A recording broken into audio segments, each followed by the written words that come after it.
Women, what was the smoothest way you were asked out? I was at a party with a friend of mine when this guy comes over with a deck of cards.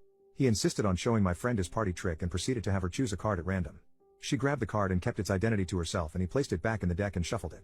He started laying down cards and ended when he reached 10. He looked up at her and said, "Do you notice anything interesting about these cards I laid down?" She shook her head, and he then looks her directly in the eyes and says, "It's my number, call me." He then proceeded to give her an over-exaggerated wink, shot her some finger guns, and disappeared into the crowd of the party.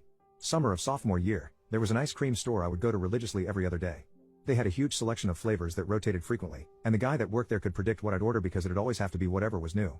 It got to the point where I didn't even have to order. I'd just walk in and he'd have a cone ready for me by the time I reached the register. But we never really talked outside of ice cream orders. Finally, one day he says, "You really like ice cream?" Me, "Haha, yeah, I do." Him, "Do you also like pizza and a movie? Maybe, Saturday?" Me, "Actually, my friend Naomi and I are going." Friend elbows me hard and conspicuously.